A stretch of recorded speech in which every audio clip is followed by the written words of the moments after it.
Nayan, so glad you're here. Welcome to the Low Carb Hustle. Absolutely. Thank you for having me today. Yeah, so for anyone who's not familiar with your work or specifically like glutathione as like one of the master antioxidants, can you just dive a little bit into your background and why glutathione became such a like premier focus for you that you literally wrote a book about it? Absolutely. So, as a student, I was a pharmacy student, and what like those young pharmacists when they first graduate, they think that they can save the world with the medication knowledge that they have, and quickly realize that the world is not on your side. And I learned quickly that all I was going to do for the rest of my life was manage people's problems and not help to actually help them get rid of the problems. And the world was changing so fast. This was back in the mid '90s, and the internet hasn't even begun yet. The revolution of internet, and I already figured out that I need to do something different.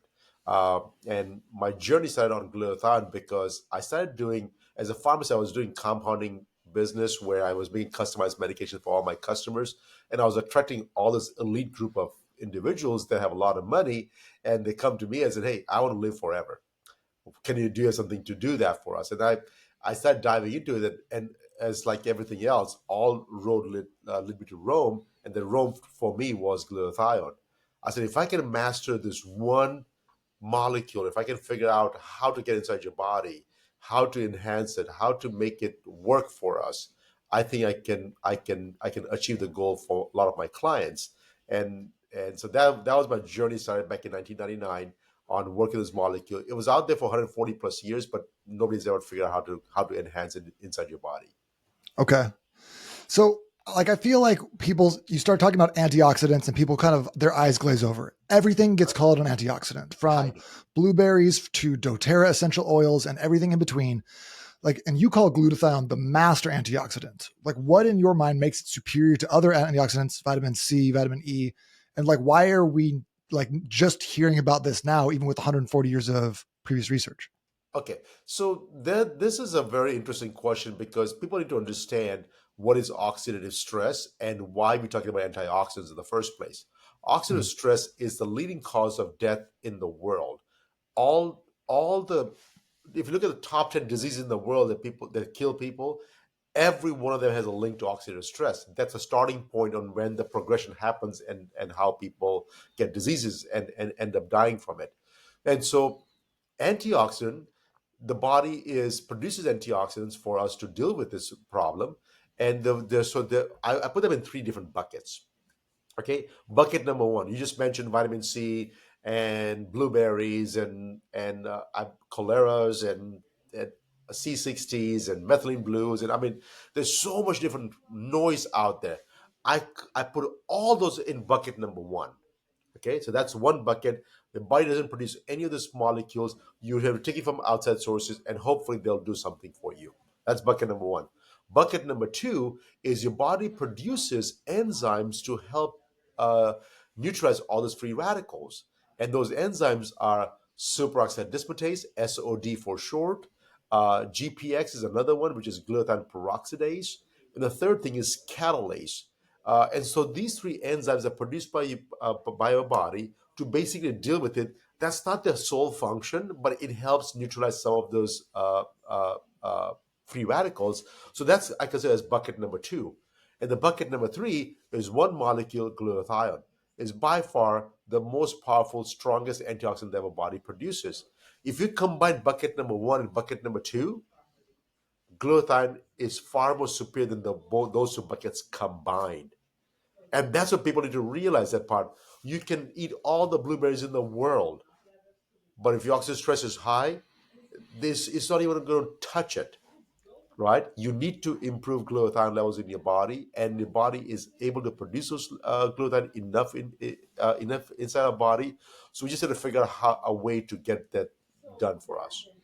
So rather than necessarily like, eating some vitamin C, you're talking about using like a glutathione precursor to help our bodies produce more of this master antioxidant on our own. Am I hearing that right? Well, until now, that was the only way we can do it. Yes. Okay.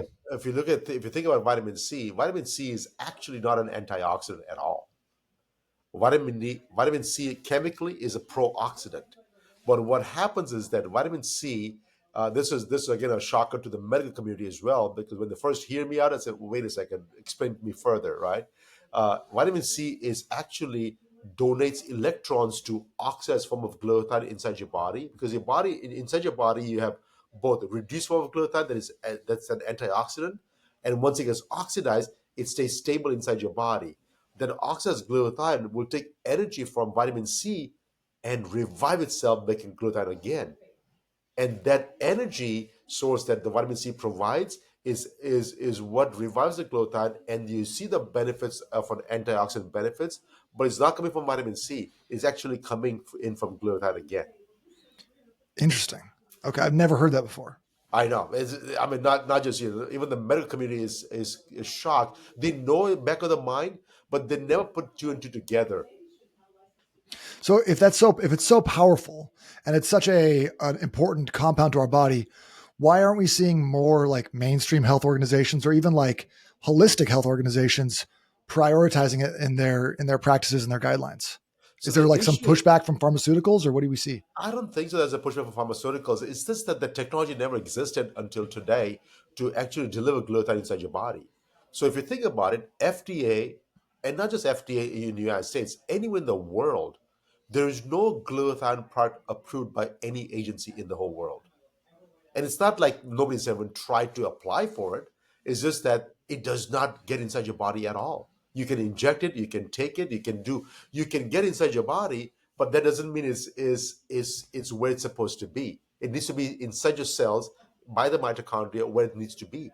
So if it does not go there, is absolutely useless to us. So in this 70 plus years that we are here today, uh, there's only one drug that's ever been approved to improve glutathione levels in your body, and it's N-acetylcysteine. It's NAC. Cysteine is one of the amino acids is necessary to produce glutathione. So back in the 60s, FDA approved NAC. The brand name is called Mucomist. It's still available in the hospitals today, and they use it all the time. And that's what they use to improve glutathione levels. But here's the biggest issue that we are facing today is now we are finding out that it doesn't work on everybody. And the reason it doesn't work on everybody is because if your body cannot use a cysteine and make its own glutathione, you are out of luck, right? To make glutathione, you need three amino acids: glycine, glutamine, and cysteine. Cysteine is the scarce one, so that's why we replace those. Needs two enzymes. It needs two molecules of ATP, which is energy source, and one molecule of NAD. And as you start aging, yes, you may get the amino acids from your diet all day long, but the enzyme starts decreasing, the energy starts decreasing, the NAD starts decreasing.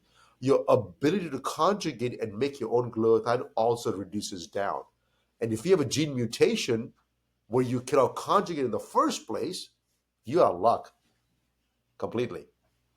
Interesting.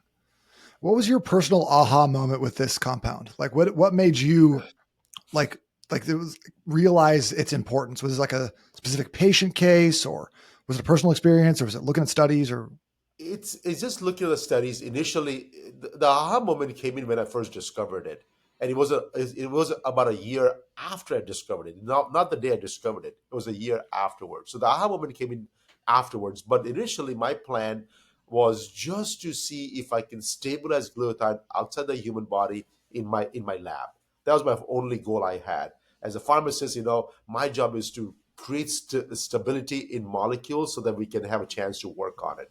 And so that's what I created. Uh, and then created a stable molecule, it took me about 5 or 6 years to do that part. Once I created a stable molecule, nobody was going to touch me, right? I said, oh, no, that's just, I have better things to do in life than to just work on this molecule.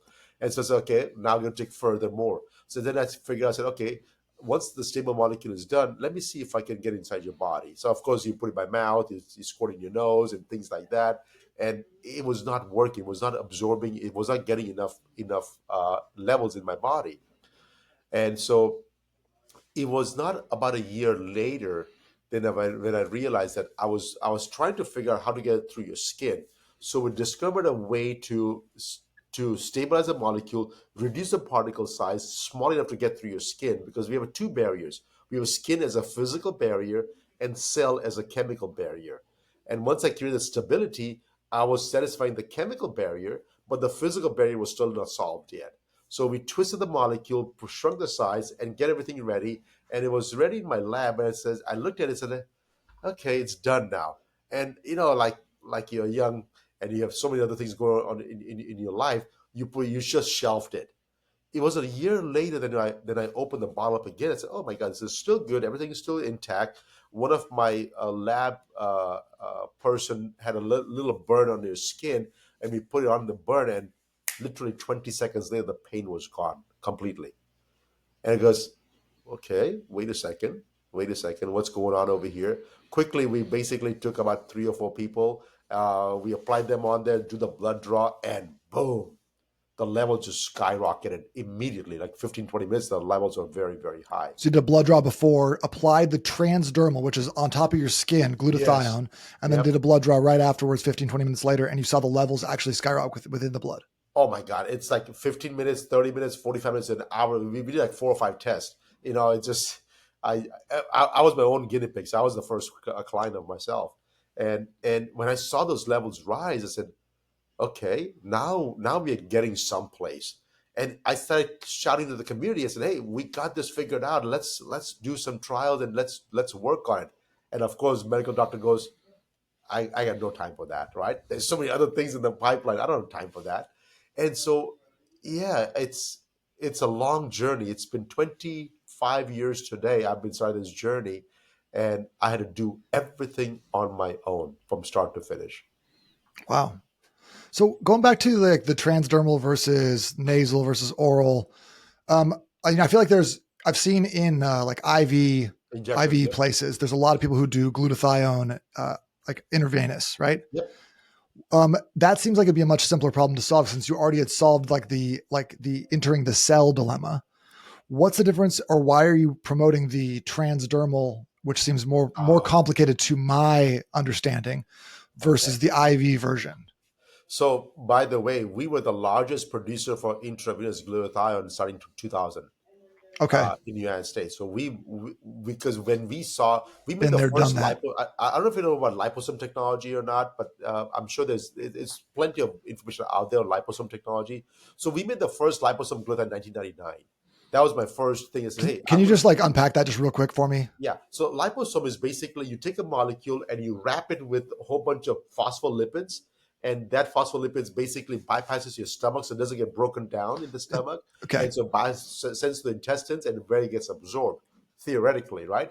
And it works for a lot of different molecules. It did not work for glutathione, and so if it did not work for glutathione, I said, "Okay, you know what? I cannot waste time. So let me just make an intravenous form of glutathione and let's inject it straight into the bloodstream."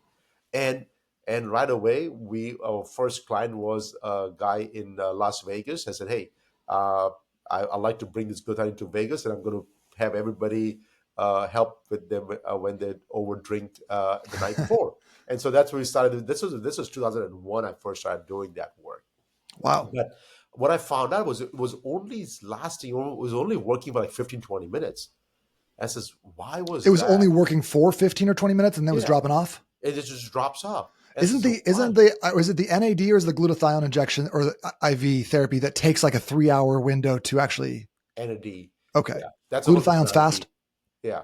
So Okay, this one, I just push it in for. It takes about 2 minutes to push the IV in for the glutathione only, and it will go up and go down like really really fast. As okay. I couldn't figure out, and then I started doing more research, and it was 6 months later.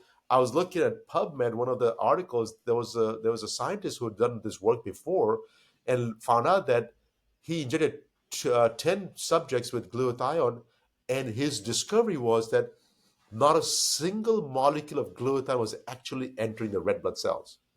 All Hmm. the glutathione was in the plasma, which is the water part of the blood. The kidney filters the plasma out every 5 to 15 minutes and dumps all the glutathione inside the urine. And I said, "Oh my God, that's exactly what I was seeing in my patient population. That hey, it works like really fast and then just drops like crazy, and it doesn't last too long." But then what I found out was in the same researcher, they were monitoring this patient's blood levels, and about an hour and a half to 2 hours later, they saw a rise of cysteine in the blood. And what happened was the glutathione was actually getting broken down into amino acids, and cysteine was getting reabsorbed. And then cysteine was later being used by the body to produce its own glutathione. And so they saw a rise of glutathione 6 hours later Okay, so you get like an initial spike, it breaks it down, then it uses the cysteine naturally to create your to body's create the natural things. production. And so Hmm. I think about it, I said, hey, if that's the case, just inject cysteine. Or better yet, just take a cysteine capsule. It's just readily absorbed. A Why would lot it less bother? expensive. It's a lot more cheaper to do cysteine than just do glutathione. Cysteine is much more cheaper, right? And so okay, so why just do that? But again, people, they don't put two and two together. So this and glutathione was become a really big word, a buzzword for injection community, right? And so they were making a lot of money. So they make and money will dilute all the research findings sometimes, unfortunately. Uh, and I was culprit. I was in that same rat race as well myself. But on the side, I was working. I said, okay, if it doesn't enter the blood cells, we got a problem. And so then I looked at the back of the liposome technology. It was not working for me. And it wasn't until 2011 there was a university out in Texas did the same similar study, and they were giving liposome technology product to kids. 26 kids got this product, and guess what? Not even one person saw a rise of glutathione levels. They Hmm. saw a rise of cysteine, but you don't see a rise of glutathione. Even And in 6 hours fact, later, they didn't see a natural rise. well, in the oral form, it takes a little bit longer than that. So they, Okay. they saw a rise of glutathione like a week later. Oh wow. All right. Yeah, and so it because it takes a while, right? It takes a while to build up because your body needs glutathione immediately and it uses up right away. And once it gets used up, there's no net increase, and so they keep on taking over and over and over again, and eventually the levels will start rising. And so my goal was, how do I get inside your cells? And what I found out was your body was never going to accept any peptide like glutathione to take from outside sources inside your body. None. So I had to trick the body to figure out a different way of entering the body without and bypassing all the physical barrier, the chemical barriers, everything barriers have to be dismantled to get inside your body and making sure that it gets where it's supposed to be there. Gotcha. Okay. Now is glutathione, is that something that people can actually feel the effects of the increase? Or is it more of like a silent behind the scenes benefit that we reduce oxidative stress and you're like, maybe I felt a little bit better, but I can't really tell? Like, So, so there are like a few different types of people out there, right? okay. One, they're absolutely healthy, have no problem whatsoever, and it's like your body is still in the adjustment period because once in a while you're still behaving badly, and then you have no disease, no biomarkers have been out of range. Those people may not feel any difference. But do they need glutathione? Absolutely, yes, they need glutathione. Now, on the other spectrum, they're disease people. They have all this brain fog, inflammations, and autoimmune conditions, and these people are going to see the results like in as little as 15 minutes or as much as in 2 weeks. So it all depends on how bad your conditions are. Gotcha. And then is there a better, is it like, so I have some of the glutathione transdermal spray, been using that on like a kind of like a sticky area that I've had some low back pain on. But is there, if someone is just kind of generally, metabolic syndrome, type 2 diabetes, dealing with additional levels of body fat, obesity, whatever, is there a better place to apply that glutathione to feel the effects more quickly? So we have done two studies. We applied it on their arms and did the study because there's very less fat on your arms, and then we apply on your belly and did the same study again. And what we found out was there was no difference on where you apply it Okay. because it does not go through your fat cells to get absorbed. So this is again another contradictory product because in the world everything that you make has to go through your fat layer, get passively diffused because all the creams are lipid soluble products, and so they have to be dissolved in your fat tissues to get it released inside your body. This particular product bypasses all those things and goes to the pores of your skin to get inside. Okay. And so it's basically it's going into the bloodstream subcutaneous rather than passing through the layer of fat. That's right. Okay. Interesting. Now um, I've seen some research that says that like there are some cancer cells actually that will have high levels of glutathione, which helps them resist chemotherapy. Could promoting glutathione to people with cancer potentially be detrimental in some cases? So the thing is, the way we are designing this product, it uses a particular receptor on your skin, on your cells, to absorb the uh, a molecule inside your cells. That receptor does not exist on cancer cells. So when we are applying glutathione topically, it is not actually supporting the cancer cells. Now, is that proven? No, it is not proven at all. So if you're a cancer patient or if you're an oncologist, don't take my word for it as is yet. But what we are finding out is that we work with a lot of oncologists, and they use the topical form of glutathione concurrently with their treatment plans. Not Yeah, not I've every seen plan. both. I've seen people using it for cancer therapy support, and I've seen people saying be Yeah. cautious. It's because you're right. Cancer cells have a lot of glutathione. They actually hijack your own mitochondria and take over all the glutathione that we produces for our body is hijacking that part. And so it's not a good thing to keep on supporting the body to produce more glutathione, because it's just going to go to feed the cancer. But theoretically, theoretically, when you're taking the glutathione from outside sources that is getting absorbed inside your body, the body does not need to produce its own glutathione anymore. And if that's true, then there's a potential that it may starve the cancer cells. Hmm. Again, this is not proven yet. Uh, I have worked with oncologists right now. I had a call just last week with another oncologist at the City of Hope in California, and we're trying to figure out a trial to see if this is true or not, because this could be a game changer in how we address cancer cells. And if we're doing chemotherapy and protect all your other cells from effects of the chemotherapy, oh my God, we can target the therapy so precisely and protecting the whole body from getting damaged.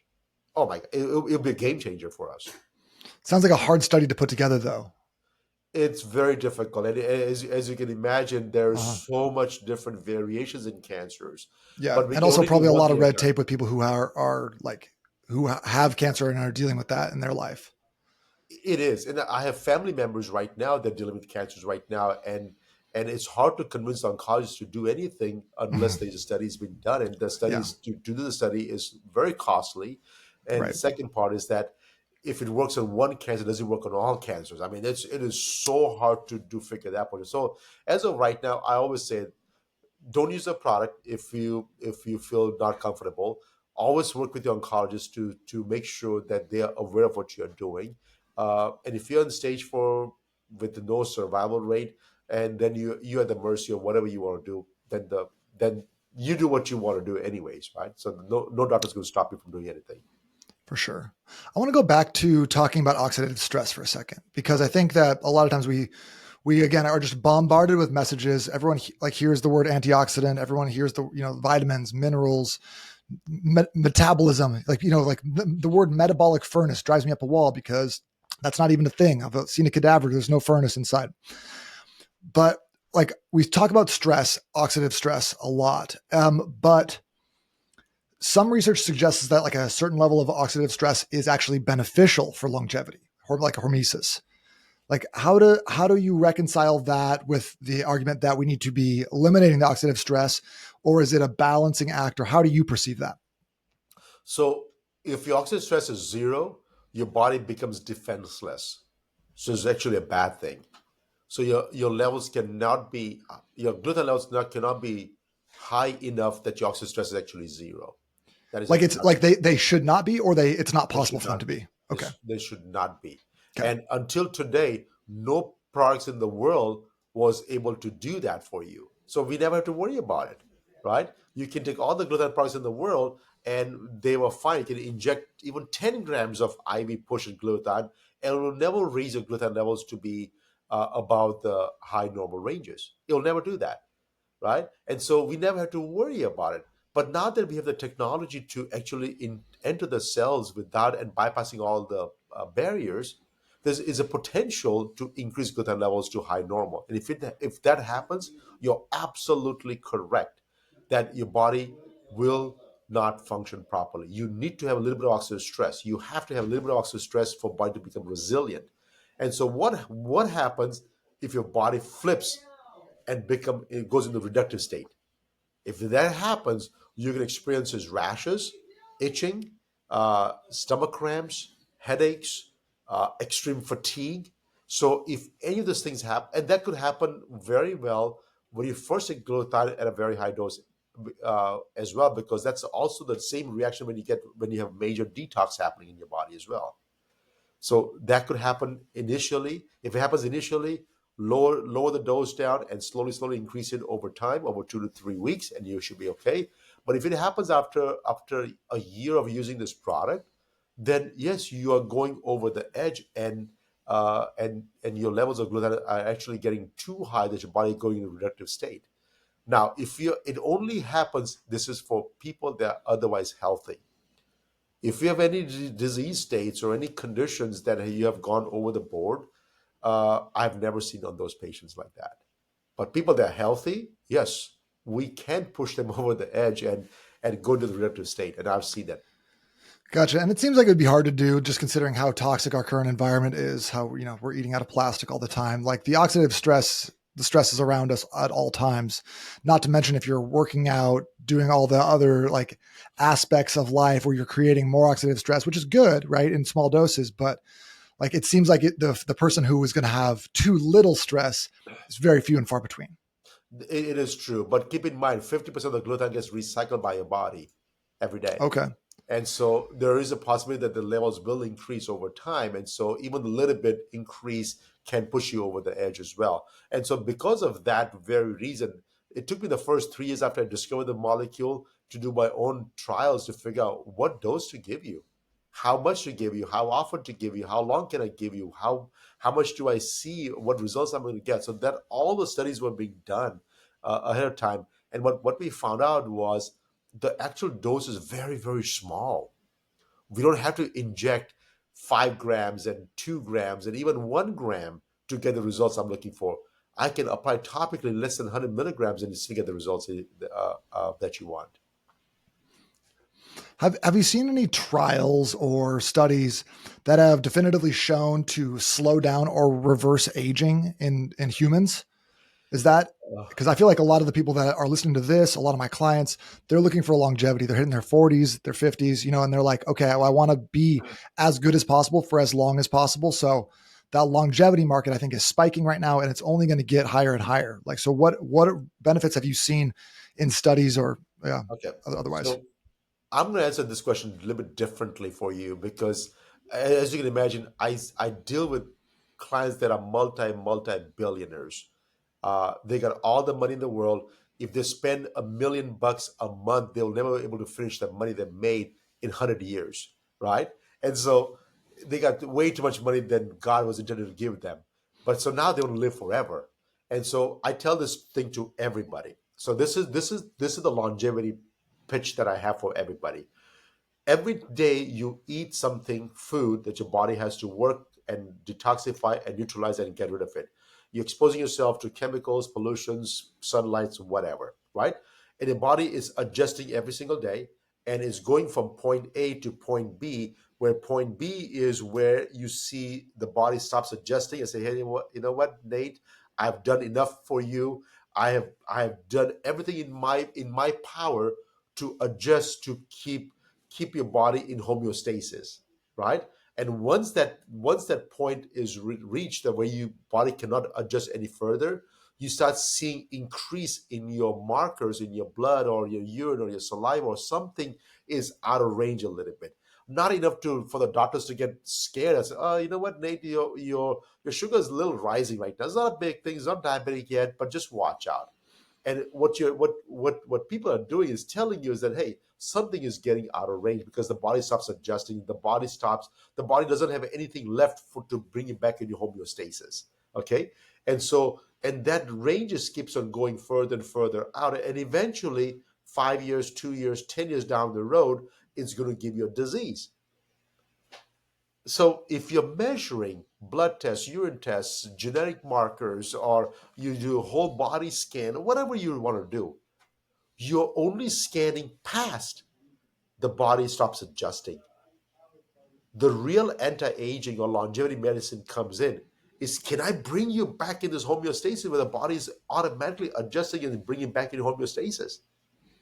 That's the stage I want you to come, right? So, and the thing is, once you cross the stage of getting a disease, no product is going to bring you back to this homeostasis state. They're going to bring you back to the spot where you have disease and now you have no disease. But my goal, the people that I work with, I have people, I have a billionaire client that is in his 60s and 70s. They have no disease as of today. The markers are a little bit off, but there's no disease yet. I said, that person, I can literally help them go back into homeostasis and allow the body to keep on regenerating and rejuvenating all the time. Keep in mind, our body has everything that we need to rebuild completely from inside out. We build new cells every single day. We have new liver every few months. We have a new heart every few months, right? And the cells are constantly regenerating and rejuvenating. It's what are we giving them to do that? What Mm. nutrients are we giving them? Diet is so important. Such a small thing, but it's absolutely the most important thing that we can do for our life. And and the only thing the diet is going to work is if we can stop the oxidative stress, because oxidative stress is diverting your attention from actually working on the body to stopping the oxidative stress. And so I look at glutathione is a must after air and water. Glutathione becomes a must to stop the oxidative stress down, allow the body to bring you back into homeostasis. And if I can do that effectively, I can postpone this beginning of the disease. And if I can postpone the beginning of the disease, I can increase longevity in any human being. So As long as what I'm as hearing long is that, they go ahead. don't get accidents. Okay. So just want to make sure. Okay. So I'm hearing that it's very hard to actually measure longevity or anti-aging. Like the testing is not there yet because we're just testing what's happened in the past, not necessarily what's happening in the future. The testing is a lagging indicator. Yeah. I don't want that. I want a leading indicator. I want to figure out where am I today. And all the markers that they're telling you right now is based on somebody else's longevity score, right? So that's Okay. just my theory. All right. So a lot of this is still like, I mean, 25 years is a long time, but it's still like a short amount of time in terms of like pharmaceutical testing, like research, because of all the process, the red tape that has to go into this. So we're still kind of at the cutting edge, the starting point of really exploring this compound, is what it sounds like. Absolutely. And if you look at all the longevity research that's been done, it's all everything has been done on oral supplements. Mm, Nothing injections, nothing topicals, nothing other modalities are out there that have been studied yet. And I've been talking to a bunch of researchers from United States to Japan to Middle East, and there's a group of researchers that's out there that have been contacting me for the last 2 years. And in 2 years, they have not even come up with a protocol yet. It is that difficult to figure out because there's too much too much distractions that's out there that is getting away from the core problem at this point. 2 years I've been talking to these researchers and they couldn't figure out a protocol yet. So anyways. mm. Yeah, I feel like that's the slow moving, train of medical research for sure. Yes. So I just like one more question for you. If like so, I'm sold on this. It sounds like a great way to, if you're healthy, have an insurance policy in place that you stay healthy as long as possible. You live as long as possible. You give your body the nutrients and like the building blocks to keep recreating itself and use its natural processes. If you are unhealthy, if you have disease, metabolic syndrome, obesity, anything like that, using this is going to help revert you back to a healthier state within that. So there's really no downsides. So in your opinion, Nayan, if I were to set up a day, just like a wake up tomorrow morning, I want to set up like a maximum glutathione day. How would that look from morning to night, in your opinion? I mean, there's three things you have to do to improve glutathione levels. One, stop consuming glutathione inside your body. That means stop exposing yourself to toxic chemicals, overexposure to sunlight, and by far the worst thing you can do for yourself is drink a solvent, which is alcohol. Alcohol is a Mm. solvent, right? Alcohol depletes the glutathione levels to zero even with one drink. So Wow, seriously, seriously. So that's crazy. that's the first thing, right? Stop using up all your glutathione. Two, If you have to increase the glutathione, the body can produce enough of it as long as it has all the substrates. So please consume. Uh, Look at your first search engine or your AI robot. Ask them cysteine-rich foods, and they'll give you the list of all the foods you can eat, from vegan choices to vegetarian choices to carnivore choices to omnivore, whatever, right? Paleo, keto, Yeah. whatever diet you're on. It'll give you all kinds of choices, and that should be your daily diet. Those foods have to be in your diet every single day. So that's two things you do. If you do those two things, your need to supplement glutathione is going to postpone until at least 30, 35, up to 40 years of age, right? If it's me, if you have the money and the resources, I would start supplementing glutathione starting the age of 30, regardless on where I am. Because starting the age of 30 is the first time your oxidative stress actually is higher than your body can actually neutralize it. So even though you do everything correctly, there's only a small percentage of people that are actually immune from this condition.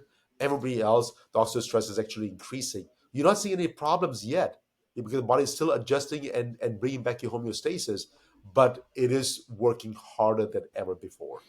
Gotcha. Okay. I was curious though, like you mentioned like cysteine as like a supplement. I was thinking like, is there getting out in the morning to see some sunlight? Is supplementing with vitamin D3 something that we should be doing? Is there anything that we can be doing, taking, eating besides cysteine rich foods that are going to amplify the effects of glutathione in our bodies? Or is it just like avoid alcohol, eat the right foods, and then just supplement when you're ready? So we never discussed the other functions of glutathione besides antioxidant. The other big function for glutathione is also conjugation, which is it helps your liver detoxify chemicals, raw materials, heavy metals, organic phosphates, and all those things, right? And so, yes, the more you take, the more your body has to process it. So, even though I believe in supplements, but the word supplements means you're only supplementing what you're not eating. They're not So mandatories. That's it's right. not mandatory. So I used to take 30 supplements per day when in my late 30s, early 40s. I'm in my 50s now, and I take one now, and I have more energy today than ever before. I do anything I want to do. I have leaned up myself. My processes in my body has just skyrocketed for me. I mean I go to a masseuse twice a week, and the masseuse goes, I don't know what the heck you're doing, but your body's getting better and better as you age. And that's just, I've never seen this before, and I only take one supplement now. Well, all right, sold, done. I'll do it then. Yeah. Well, I don't consider glutathione as a supplement, by the way. Oh, okay. The supplement that I do take is magnesium, Which because one? there's Glycinate? glycinate, malate, citrate. I used to take glycinate all the time before, but it doesn't work on everybody. So I suggest that you take magnesium that doesn't give you diarrhea and helps you sleep at nighttime, helps your body calm down. The one I'm taking right now is a combination of like 6 or 7 different magnesium into Okay, cool. one. If somebody's making that for me right now, so it's not my product yet. What I sell it Yet. on my company's website is glycinate. It's just good for a lot of people, but it's not the answer for everybody yet. Got him. Okay. Awesome. Hey, this has been really, really informative. I feel like, coming into any sort of podcast experience where someone is talking about like this supplement, this one compound to rule them all. I feel like we're burned out on that, right? Everyone is Yes. like, oh, sure, sure, sure. If not, like next year, be selling me like like scented essential oils. So I feel like I wanted to ask you some of the hard questions and some of the like actual like critiques that I see of this compound, like from the research I was doing. So thank you for stepping up and answering those. It's extremely interesting and engaging, and I'm really excited to like dive in and try it out. One of the things that I like to do on the show is I like to do 30-day experiments. Like, Uh, so I've done like high dose melatonin, like 60 milligrams of melatonin for 30 days, oh my God. eating 12 eggs a day for 30 days. I'm taking BPC 157 right now for 30 days. Would this give me enough to do a 30-day experiment where I would notice a difference, test my DEXA, test my blood, like where should I do this, and how would I test to find out if it's working? So whatever you do right now, except for glutathione, your body doesn't produce it. So you can go max out, you can go take 60 minutes of melatonin. I don't care, right? It doesn't really matter. It doesn't matter. When it comes to glutathione, you're actually delivering it to the intracellular levels. You cannot take a very high dosaging and expect the body to just take it as is. It will give you reactions that are not pleasant for you. Okay. Yeah. So going to recommend it now. Do I do so? The typical is about 4 sprays twice a day, is about 100 milligrams twice a day is what the typical dose is. I've used up to 16 sprays twice a day as well myself, but I only do that when I'm traveling because I know my oxidative stress is pretty high at that time. Okay. So that's the only time I do it. But Four otherwise, I do four not sprays do. twice a day. I was only doing 4 sprays once a day. So Yeah, 4 sprays twice a day is a full dose. It's okay, for anybody who's healthy. And before we go, I would like to share one story. please. It takes about 30 seconds to a minute, but this is a story about my father. And at the age of 78, he had type 2 diabetes, blood pressure, arthritis for 40 years. If and he just got diagnosed. He had a mild infarction where his artery was completely clogged up, had to put a stent in there. If you see this person at the age of 78 with all these conditions, do you think the person is living his life or just surviving? Oh, he's surviving. He's surviving. He's a Constantly survival. thinking about it. Exactly, constantly thinking about it, right? And so he was surviving. And basically, about that time, I was 3 years into my research of glutathione. I just discovered the molecule of everything was done. And 2010 comes around, and he became my patient number one. And I tell the stories because I want to give hope to everybody that's out there. I wanted to let them know that I don't care where you are in the stage of your life is, your body can heal better, right? At the age of 78, he started taking the product. 2 years later, I saw him at a dinner table one day. He was pounding on sugar and carbs. I said, "Dad, you're diabetic. What the hell are you doing?" Right? Because, "Oh no, my sugar's been normal for a couple of years now." I said, "What?" I said, your parents, you never check up on them, the old blood test, because I make the appointments and send them to doctors, and they'll take care of him. I looked at his lab test, and yes, sure enough, his A1C was down to 5.4 and 5.2 for almost a year and a half. And I goes, "Dang," I said, "that's pretty good." I said, but Dad, your sugar was not the issue. Your sugar was that 2 hours after you eat, your sugar were rising. What you call it, postprandial sugar levels are pretty high. That's what the most diabetics are, right? It's not the early morning sugar." And he says, "Oh no, that's normal too. I've been doing that, and I stopped testing that because my levels are always normal." I said, "Okay, Dad, at least walk 30 minutes per day. I know you have arthritis, just walk 30 minutes per day. So that way, I want your body to be moving all the time." And he was grinning and smiling. Look at my phone. Show me his phone. He was walking 6 miles per day. 6 miles. Oh my God. I said, he's 80 now. He's walking 6 miles per day, 81 at that time, 6 miles per day. I said, "This is amazing." And then a few years goes by, and then one day he comes to me and said, "You know what? I went to a chiropractor because my hips were bugging the heck out of me." And the chiropractor said that my hips are out of alignment because my knees all shot up. And I walk too much, but I have no pain. I said, they said, says I get knee replacements done. It goes to a doctor. I said, "Hey, doc," I said, "my dad wants to get knee replacements done." He looked at the x-ray and said, "Oh my God, his knees are completely deformed. How the hell do you have no pain?" I said, "He has no pain. He's just walking, but it's kind of like walking a little wonky now, but he's still doing all those things."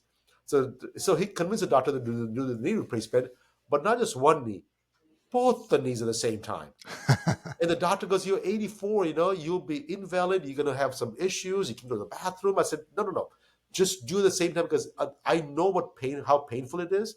I'll never come back with a second knee again if you don't do at the same time.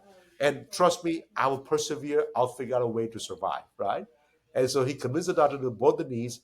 2 days later, after the knee surgeries, he would walk out of the hospital. He walked out at the age of 84 or 85 at that time, 84.